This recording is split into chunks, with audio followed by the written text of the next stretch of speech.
constitucionalmente consagrado, cujo a todo cidadão é assistido esse direito. Num dia ganha-se, no outro dia perde. É preciso saber estar em democracia. Prova dos factos. Rádio Despertar. A vitória da liberdade.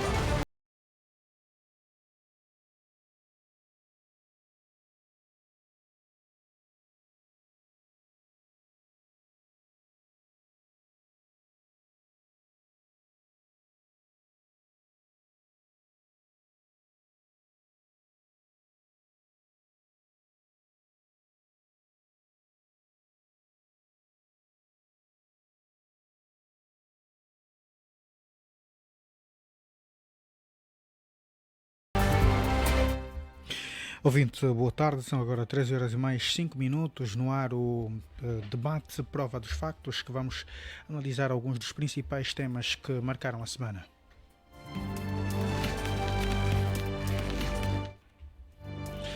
Isto mesmo, como dissemos, as saudações extensivas aos ouvintes e neste exato momento já cá estou com os convidados que habitualmente abordam aqui os principais assuntos da semana. Vamos hoje abordar, antes mesmo de apresentar os nossos convidados, sobre a morte de paciente à porta do Hospital Américo Boa Vida, que destapou durante a semana várias fragilidades do Sistema Nacional de Saúde. O fato de a Justiça angolana ter condenado também ativistas por ultraje, injúria ao Presidente da República. Outro assunto é o fato de Angola ter exportado para os Estados Unidos da América o primeiro lote de alimentos. Ainda vamos abordar também, ao longo deste programa, o fato de João Lourenço ter deixado recado na Assembleia da ONU sobre golpes de Estado em Angola. E, por fim, abordar aqui o fato de Angola ter o quarto pior salário mínimo da região da SADC.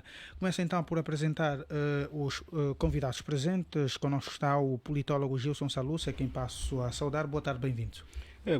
Boa tarde, Romão. Boa tarde, claro, especial aos colegas do painel, ao doutor Aniceto, à ilustre deputada Mihaela Weba e, com certeza, a todos os ouvintes que neste momento nos ouvem a partir de casa, de rádio, da igreja, onde quer que seja, que chegue até vós o nosso boa tarde. Muito obrigado.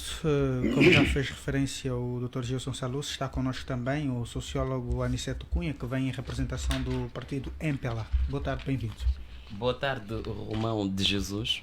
Agradeço o convite em nome do partido MPLA e aproveito os microfones para desejar rápidas melhoras ao jornalista Pedro Cafiel. Sabemos que tem uma parente, por sinal, a sua amada e querida mulher. Queremos que tenha as recuperações o mais rápido possível. As minhas saudações são também extensivas aqui aos colegas do debate e aos ouvintes e internautas que acompanham normalmente a página deste programa. Muito bem.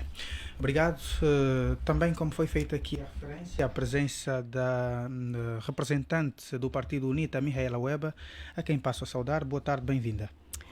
Muito boa tarde, caro jornalista. Boa tarde extensivo ao vasto auditório da Rádio Despertar, em Angola, na diáspora. Meu boa tarde também extensivo aqui aos meus colegas de painel e a todos os trabalhadores e colaboradores da Rádio Despertar. Muito bem.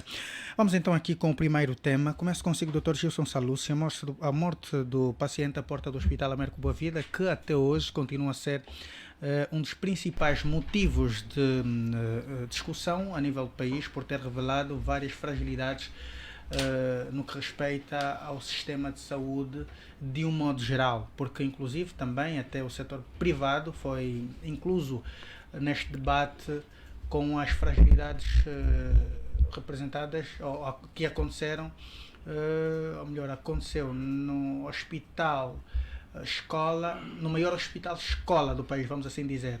Era um médico que estava em fase, ou está em fase de conclusão do processo formativo e incorre num processo como este que, como disse, destapa várias possibilidades a nível do sistema de saúde público. Bom, quem conhece a nossa realidade, penso eu que está a par de uma informação que é bastante clara e objetiva, né? O caso que assistimos esta semana num dos maiores hospitais, que até é um hospital de dimensão nacional, não veio com certeza destapar os véus, não é, sobre as enormes fragilidades com que o nosso sistema de saúde se encontra. Claro, não. O que eu acho que terá acontecido é que veio permitir uma exposição em demasia, claro, das condições que muitos já conhecem e que, claro, convivem com elas todos os dias sobre a realidade dos nossos hospitais. Eu, quando olhei para essa situação em particular, é claro que senti uma certa repugnação, né? Repugnante ouvir que num período como hoje, alguém que tenha feito primeiro o juramento de Hipócrates, que teria como responsabilidade imediata, clara e objetiva de fazer tudo que estiver a seu nível, empregar todas as suas capacidades e meios possíveis para, no entanto, salvar vidas, é a primeira pessoa, na primeira instância, a permitir que não seja possível que uma vida seja salva. Portanto, é uma situação repugnante, é uma situação bastante constrangedora e, como todos sabemos, nós temos uma realidade ao nível dos hospitais em Angola que faz-nos pensar que parece que já teremos atingido, já teremos até ido além do limite daquilo que é humanamente concebível, daquilo que é humanamente imaginável, não é?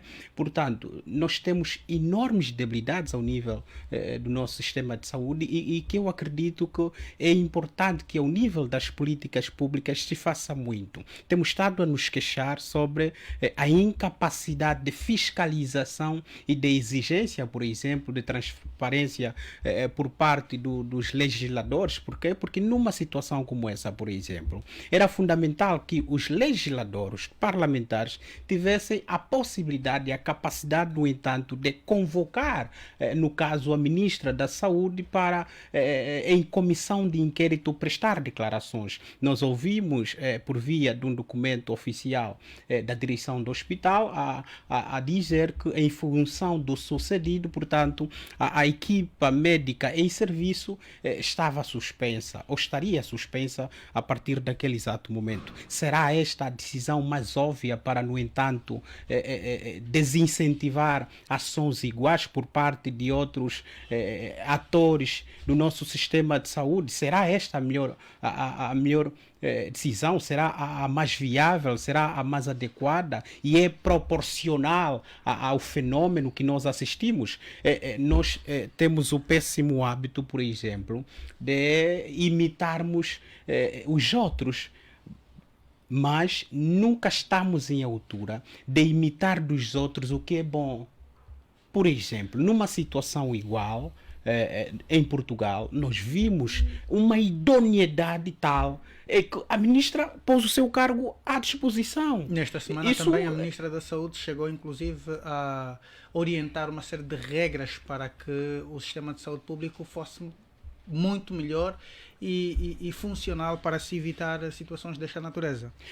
Eu penso que não basta instruir, não basta compilar regras quando o nível, por exemplo, de responsabilização e penalização por situações iguais não é proporcional, não é aquele que desincentiva o cometimento de erros, por exemplo. Estaria a sugerir então a destituição ou melhor, a exoneração? Eu penso que do cargo?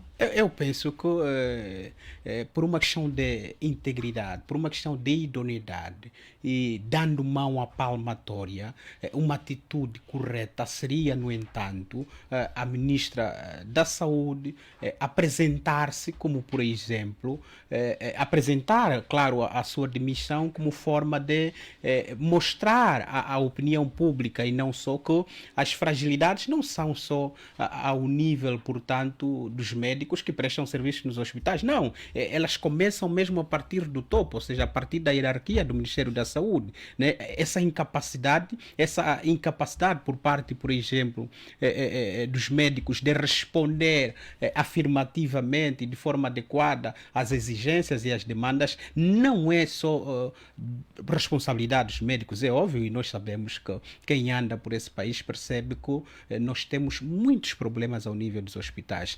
Um é escassez de recursos humanos, outro é a incapacidade do exercício mais efetivo, óbvio, dos médicos. Por quê? Porque não existem meios adequados para também dar resposta às várias situações. Outro ainda é a existência de meios, mas a incapacidade dos recursos humanos de manusear os meios para, no entanto, darem cobro à situação. Certo. Eu acho que essa situação expõe em demasia as nossas fragilidades do sistema de saúde, e mais do que isso, pôs a público que, enquanto pessoas, enquanto humanos, parece que já teremos ido além do limite do que é humanamente concebível. Muito bem. Eu vou aqui questionar a doutora Mihaela Weba, muito propositadamente pelos termos da abordagem do Dr. Gilson Salus.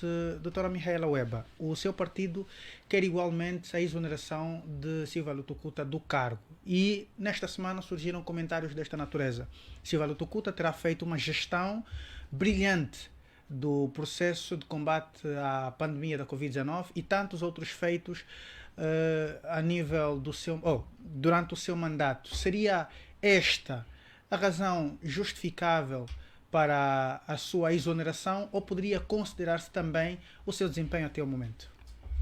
Meu caro, antes de mais, eu gostaria de aproveitar os microfones da Rádio Despertar para apresentar as minhas sentidas condolências pela morte deste cidadão, a família enlutada. É um angolano que perde a vida, um cidadão jovem, 25 anos, que poderia ser útil à sociedade se devidamente tratado e encaminhado. Eu penso que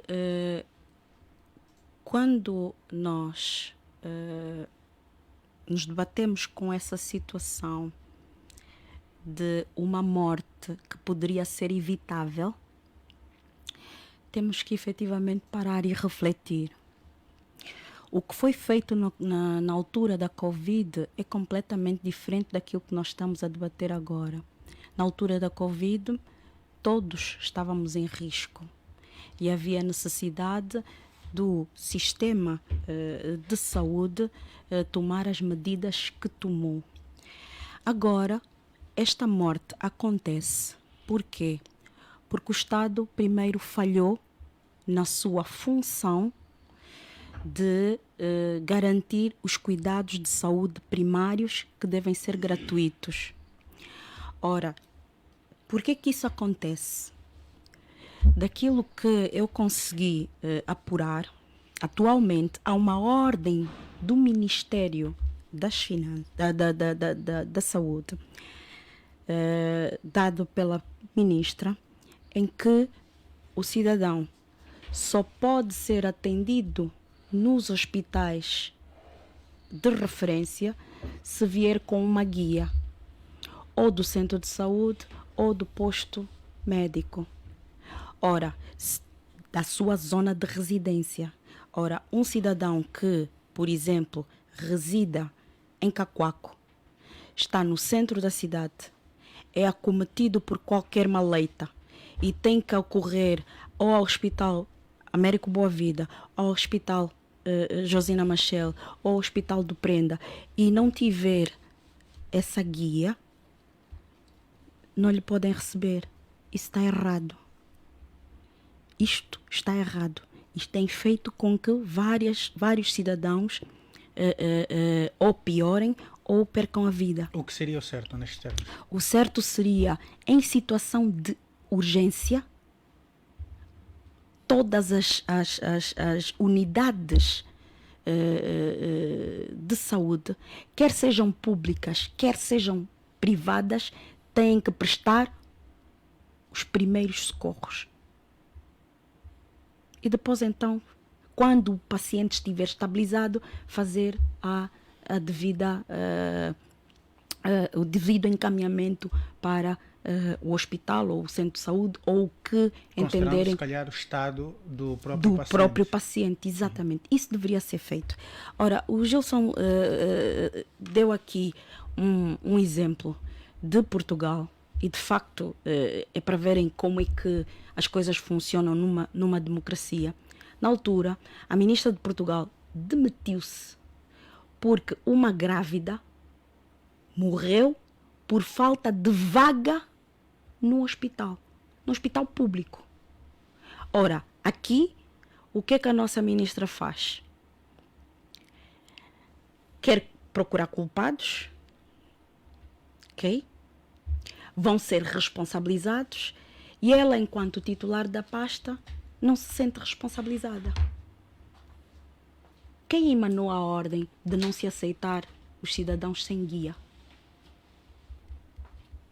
Eis a questão. E este é um dos motivos pelos quais o grupo parlamentar da UNITA efetivamente pede que a senhora ministra se demita. Muito bem. Vou aqui passar agora a palavra também ao sociólogo em estudo e representante do MPLA, Aniceto Cunha.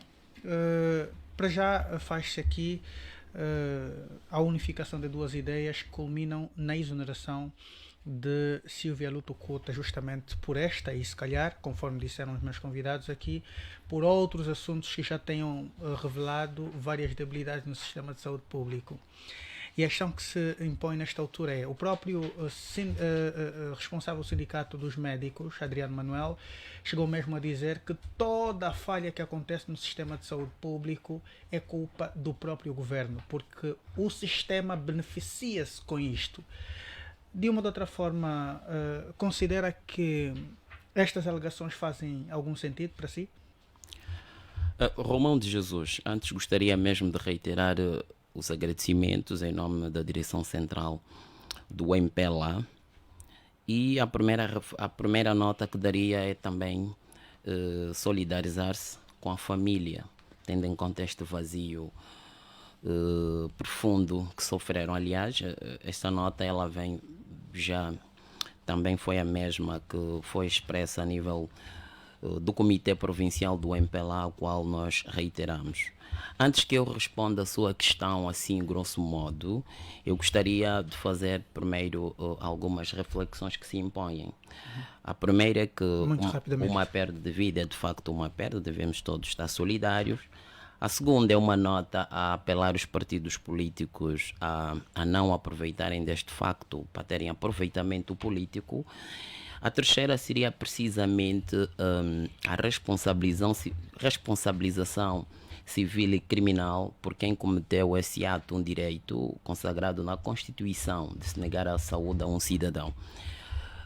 Eu tive, diria, este foi um facto que chocou-me diretamente, porque aconteceu num dia que eu estava a frequentar um curso na Faculdade de Medicina, que coabita no mesmo espaço com o Hospital Américo Boa Vida. Aliás, é por isso mesmo que ela é considerada, aliás, o hospital é considerado o hospital universitário ou hospital da faculdade, né? Por coabitarem. Seria bom que as nossas análises aqui se refletissem no facto que aconteceu, não obstante as opiniões aqui adversas que nós respeitamos, né? Mas temos uma contrária, porque eu estive no local, aquilo chocou-me como humano, como jovem ainda mais, procurei saber melhor do que aconteceu. Portanto, porque haviam diversas informações, tendo em conta também o choque, afinal de contas acabava de morrer um jovem. E quando dirigi-me à direção do hospital, encontrei lá uma informação.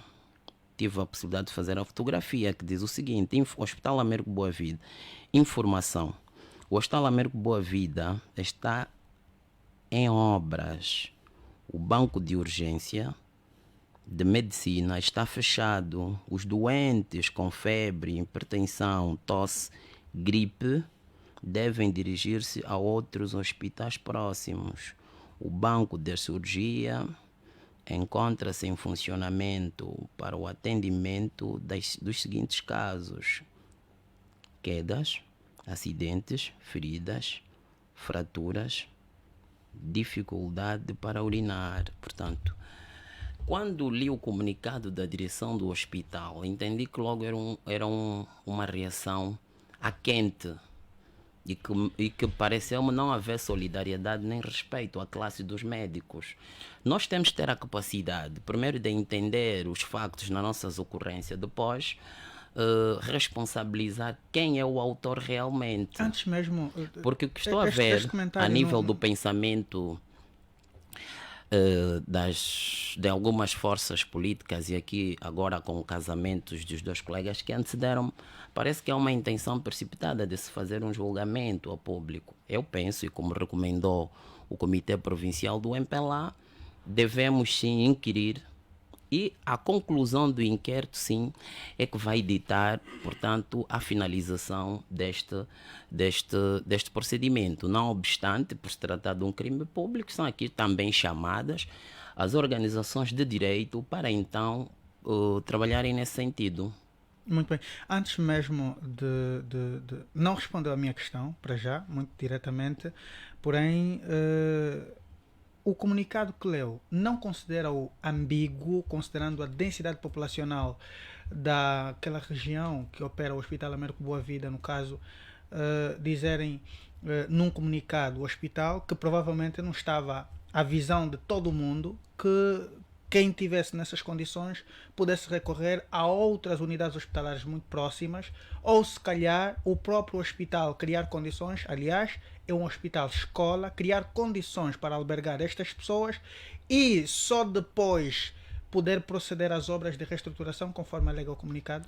A primeira questão que me colou em respeito à opinião diversa, eu respeito os colegas e os partidos têm essa legitimidade, afinal estamos, digamos, num processo de ensaio da democracia, né? E em democracia as pessoas têm, portanto, liberdade de pensamento e liberdade de expressão. Relativamente à segunda questão, que deveria ser colocada diretamente ao gestor dos hospitais, mas vou passar o meu entendimento porque estive lá em loco, portanto... a entrada em obra dificulta gravemente e a ausência da gestão do espaço é que fez com que a direção distribuísse os outros serviços para as unidades sanitárias mais próximas. Agora, é verdade que o local onde colocou-se essa informação não era permitido, nem sequer foi publicitado, tendo em conta a magnitude do hospital em si e os bairros dos cidadãos que ali acolhem. Portanto, é uma informação que não foi cabalmente divulgada. A quem cabia esta responsabilidade? Para o caso de ser responsabilizado, quem deve ser responsabilizado por este fator? Não, atenção à questão. A primeira, sobre o acontecimento triste, a quem não procedeu de acordo às normas de princípios de ética e deontologia. Segundo, sobre o comunicado, quem deve ser responsabilizado a sua não comunicação e divulgação competente, claramente que é a direção ou a gestão do hospital.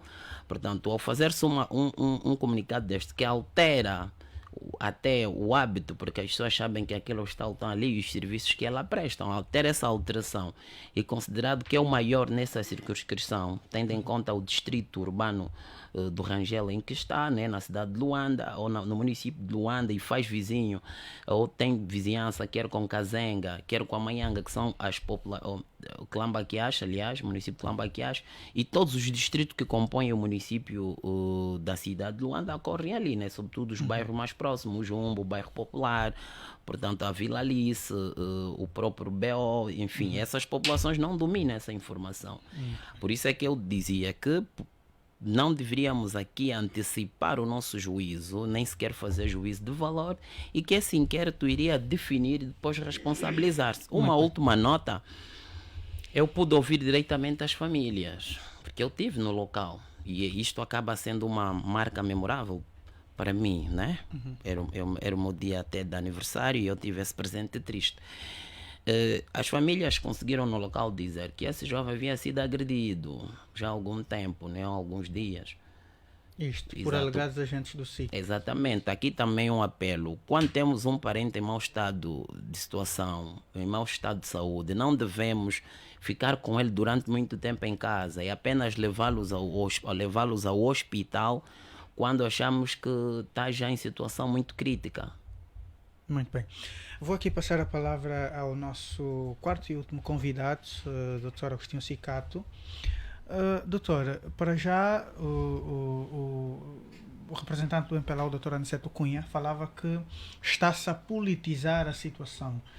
O fato disto ter afetado diretamente um sistema nacional de saúde pública não abrange tecnicamente e se calhar de forma forçada a politização da situação, considerando o estado atual do sistema de saúde e mais o processo de responsabilização dos próprios atores, que há agora uma contradição. O Sindicato dos Médicos diz que o próprio médico visado, que está a contas com justiça, não teve contacto com o paciente. Entretanto, o diretor do hospital diz que sim, ele teve contacto com o paciente. Havendo essas contrariedades, inclusive o processo de responsabilização ou não das figuras da ministra e do diretor do hospital, como deveria-se encarar esta situação? Bom dia para si, boa tarde para si, Romão, boa tarde aos meus colegas e aos ouvintes. Eu não faria diferente, portanto, dos meus colegas, devo dirigir os meus sentimentos, pesar à família. Uma vida é sempre uma vida. E aqui também dar boa nota aos órgãos de comunicação social, a cidadãos que em boa altura divulgaram essas informações, porque também essas informações divulgadas inibem que as ações futuras possam acontecer. E, portanto, este não é o primeiro caso, apenas é que não foi apenas no Médico Boa Vida. Nós estamos lembrados que em abril de 2019 aconteceu quase um episódio semelhante no Hospital Geral de Luanda, portanto, onde uma cidadã acabou por perder a vida exatamente por não ter sido atendida. Infelizmente temos essa situação. O que é importante retermos aqui é as unidades hospitalares têm, para além da responsabilidade da responsabilidade normal, têm a responsabilidade política. Portanto, o responsável político do hospital é quem tutela o Ministério. Portanto, é ministro, são secretários de Estado, portanto, esses é que são os que tutelam. Portanto, toda e qualquer outra ação, portanto, respondem diretamente os responsáveis. O que, se bem percebi, as várias vozes da sociedade, o que solicitam não é uma responsabilização judicial da ministra, é exatamente a renúncia, é exatamente a renúncia ou a exoneração é a responsabilidade política apenas. É que nós em Angola ainda não temos esse hábito. Portanto, nós conhecemos isso nas outras paragens. O ministro é que põe o cargo à disposição. Não é preciso até pressão. Portanto, basta acontecer alguma coisa no seu ministério, portanto, que atenta contra a vida, ele põe o cargo à disposição. Mas nós aqui ainda os cargos são tidos como espaços para a realização e, portanto, falar sem exoneração é como que estar-se contra a pessoa. Não se é contra a pessoa. Aliás, não está em causa nem sequer a competência da ministra, nem sequer o trabalho que fez. Aliás, isso até é desnecessário. Acolar o trabalho da ministra, que foi perfeitamente bem feito do período da Covid. E não só a sua carreira é brilhantíssima, portanto, isto não lhe exonera da sua responsabilidade política, apenas política. O mesmo acontece com o Presidente da República. Quantas vezes cidadãos fizeram críticas sobre determinadas ações em que o Presidente da República até nem sequer é o visado direto. Portanto, é o titular do Poder Executivo e, portanto, é o responsável máximo sobre isto. O que é importante chamarmos aqui a atenção é que não pode haver, numa situação dessa, informações contraditórias do próprio Ministério. Eu ouvi o secretário de Estado, da Saúde Pública, a contradizer exatamente a informação que está no hospital. O secretário de Estado disse que em nenhum momento, independentemente do hospital estar em obra ou não, o hospital é obrigado a ter de atender todo o paciente que tiver de entrar. Essa a informação que lá está, portanto, primeiro, foi mal comunicada. Segundo, é preciso também tomar nota disto. Nem todos que vão para o hospital sabem ler. Portanto, têm o direito à informação. Se essa informação lá consta, está eventualmente numa vitrina, numa exposição pública, mas de qualquer modo, portanto, conhece-se a dinâmica normal, pode-se colocar pessoas a informar todo o paciente que chega, logo à porta. Seria aqui, neste caso... E estamos a dizer que um cidadão que, segundo as informações, chegou no hospital às 5 horas, às 5 ou 6 horas. Portanto, até 9 horas. Isto até nem sequer colhe. Havia tempo suficiente de informar este paciente a poderem, os familiares, no caso, a poderem levar o paciente para um outro hospital. Mas no final do dia vão ser apenas atribuições de culpas.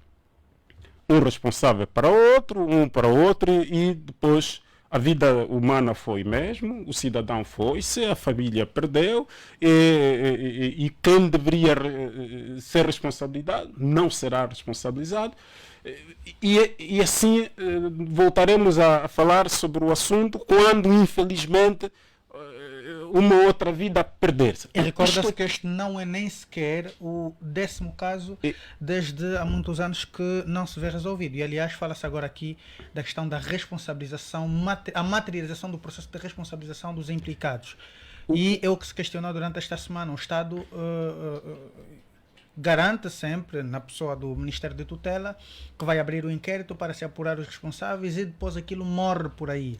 Não se tem, de facto, uma pessoa a ser responsabilizada, um responsável ou o próprio Estado, e depois aventa-se a possibilidade de responsabilizar o próprio Estado como sendo partícipe da situação, porque tecnicamente tem abrangência direta na resolução desses problemas, como é o caso da falta de comunicação e de informação aos próprios cidadãos no que respeita ao acesso a estes serviços. A garantia de proteção da vida é do Estado. A garantia da assistência médica e medicamentosa com condições e qualidade é do Estado. E, portanto, se o Estado aqui falhou através dos seus agentes. E, portanto, deve haver responsabilização. Portanto, isto aqui é algo tão transparente e isso é de lei também. Agora, o resto são questões éticas, apenas. São questões que quem lá está pode entender sair ou não sair. Mas isso é irrelevante. O que é relevante aqui é que esta situação deve servir de lição. Infelizmente, deve servir de lição que assuntos de género não venham a acontecer, mas isso só acontece quando há responsabilização. E a responsabilização deve ser política, depois outras responsabilizações. Eu gostaria de pedir aos nossos governantes, a começar mesmo da ministra até os secretários de Estado, qualquer um deles pode colocar o lugar à disposição. Eu não posso estar com sono tranquilo se no meu hospital, no hospital em que eu, num pelouro em que eu tutelo, porque o ministro está lá mesmo por causa da proteção à vida. Fora disso, não tem sentido a sua existência. o secretário de Estado também pode colocar o cargo à disposição. Portanto, quando houver esta responsabilização até pessoal dos titulares dos cargos políticos, a partir daí a sociedade fica despertada e vamos ver que os outros casos serão tratados de outra forma. Portanto, nós estamos a falar agora da saúde, quantos outros assuntos, quantos outros casos que aconteceram noutros ministérios, e a questão é exatamente essa. Quando se fala da responsabilização política, olha-se sempre na pessoa, olha-se sempre para o perfil profissional do indivíduo. Não. Nem está em causa nem o perfil profissional, nem o perfil político, mas também a responsabilidade da função em si. Portanto, os titulares de cargo público vão para essas instituições para servir. E servir quem? O cidadão. É este cidadão que perdeu a vida. E, portanto, se perdeu a vida, portanto, não há necessidade em vão a minha existência. Muito bem. Eu vou, antes, doutor Salus. Só para acrescentar. Eu penso que até não faz sentido esperarmos responsabilização numa situação como essa. Uma atitude eticamente compreensível e revestida de uma certa moral. Você compreende que o que estava em jogo é a vida de uma pessoa. E por respeito à vida de uma pessoa, até era bastante normal que pessoas que têm responsabilidade por administrar, por gerir aquela instituição pública, que colocassem o cargo à disposição. Isso é normal. Isso é uma resposta com sentido elevado do ponto de vista ético e moral. Nós não precisamos que a solidariedade para com a família. Até também podia ser, podíamos compreender também como solidariedade. Pedimos desculpas, infelizmente, enquanto responsáveis da instituição, chamados a administrar, a gerir com parcimônia, com ética, com sentido de responsabilidade, não fomos capazes, infelizmente, de respondermos à exigência tendo em conta a situação. Não conseguimos cuidar e salvar a vida do indivíduo, enquanto responsabilidade superior de quem é enfermeiro, de quem é médico, de quem é responsável de uma instituição hospitalar. Neste sentido, colocamos os cargos à disposição. Isso é uma atitude ética. Eu acho que, infelizmente, nós ainda estamos muito longe só para não se estender por causa do tempo. Sim, sim, como disse o Dr. Cicato, nós ainda estamos muito longe de termos atores políticos, responsáveis políticos, de ter uma atitude com essa dimensão ética de pôr os cargos à disposição. Por quê? Porque é lógico que na nossa realidade política, felizmente, os cargos são para acomodar as pessoas, são para a conquista e satisfação de interesses pessoais, de objetivos, quer financeiros, quer materiais, de determinadas pessoas e, portanto, na consciência dessas pessoas, não há lugar, não há espaço para a autorresponsabilização, a autoavaliação, que é no caso, portanto, não tendo capacidade de responder efetivamente para o cargo no qual foi inserido, foi colocado, portanto, foi chamado, põe o cargo à disposição. Isso, estamos muito longe disso. Vou conceder aqui a palavra para fechar este tema ao Dr. Aniceto Cunha para concluir, então. Apenas duas notas. Não obstante a ocorrência, eu gostaria de deixar uma palavra de apreço aos médicos e todos aqueles cidadãos cuja a sua atividade ocorrem precisamente para a saúde ou para o setor da saúde, desde os enfermeiros, maqueiros e outros, porque, como lhe disse, a semana finda eu frequentei de segunda a sexta-feira e pude viver de perto a pressão que esses especialistas da saúde vivem no dia a dia.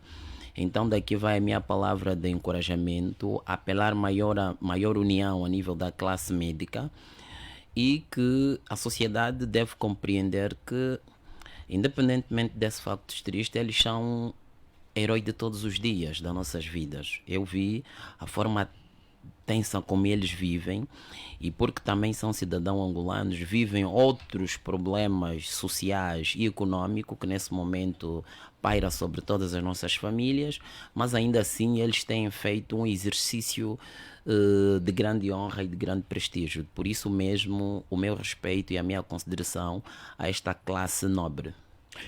Muito bem, passamos agora para o próximo tema, o fato de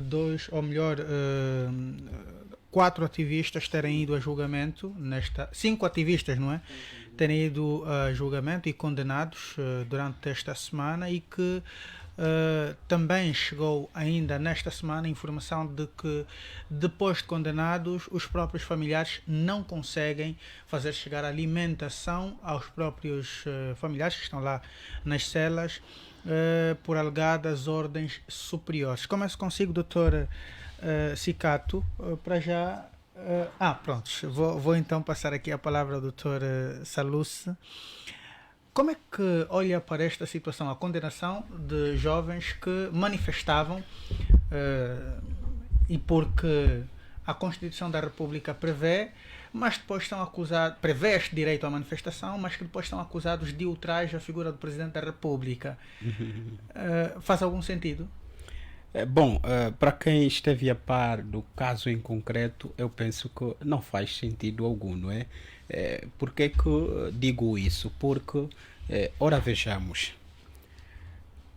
os 5 ativistas foram condenados por ultraje, por ofensas e tudo mais à pessoa do Presidente da República, no caso João Lourenço. Mas o que não se consegue perceber é o que é que essas pessoas disseram, porque até nem chegaram a materializar a manifestação que estava programada. Portanto, chegaram ao local, concentraram-se no local para efeitos de levarem a cabo o objetivo, que era, no caso concreto, a solidariedade em relação aos mototaxistas, tendo em conta, portanto, as restrições que o governo provincial pretendia levar a cabo no que diz respeito à movimentação, à circulação e os serviços de táxis em Luanda. E, portanto, as várias organizações da sociedade civil, como forma de se solidarizarem a classe muito importante que nos tem prestado, claro, um serviço de uma certa dignidade e útil no nosso dia a dia, e, portanto, programaram uma manifestação, claro, constitucionalmente é permissível, pede-se simplesmente, faz-se simplesmente chegar aos órgãos afins a informação do percurso, itinerário e tudo mais que, portanto, a mesma poderia levar, e não precisa de autorização nenhuma. Até nós temos uma lei de reunião e manifestação, a lei de 91, 16, não é? E, portanto, no gozo e no direito de desfrutarem desses princípios constitucionais, portanto, os nossos concidadãos entenderam levar a cabo uma manifestação. Então, postos no dia da manifestação, começaram a concentrar-se no espaço, mas já encontraram a partida as barreiras, as dificuldades, infelizmente, impostas pelo nosso serviço de ordem pública. Um comunicado com antecedência, um comunicado à imprensa, que eles espelhavam claramente as verdadeiras intenções por trás da manifestação, que, como disse, não acabou por se concretizar. Sim. Entretanto, também não frisaram qualquer aspecto que tivesse a ver com injúrias ou difamação ou talvez ultraje à figura do Presidente da República. É aí onde nós nos questionamos se, no entanto, não foi possível que os ativistas levassem a cabo os seus objetivos ligados à manifestação, não conseguiram materializar a manifestação, estavam pura e simplesmente a concentrar-se no espaço programado para efeitos da própria manifestação, mas são condenados por ultraje, por ofensas à pessoa do Presidente da República. Como? Onde é que nós podemos encontrar, por exemplo, as evidências, né? Os factos que são imputados agora aos ativistas, uma vez que nem conseguiram marchar, nem conseguiram se movimentar para, no entanto, levarem a cabo as suas reivindicações, não conseguiram sequer fazer um percurso de 10, 20, 30 ou 50 metros. Como é que é possível que uma juíza ou um juiz, na sua sã consciência e tendo em conta as suas responsabilidades de garantia garantia constitucional da justiça, que é um direito supremo a todos nós, claro, e a concretização do Estado normal, democrático de direito, vão condenar ativistas que, a partir daí, parece que não terão feito absolutamente nada, não terão feito nada. Muito bem. Mas ofenderam como? Se nem se manifestaram.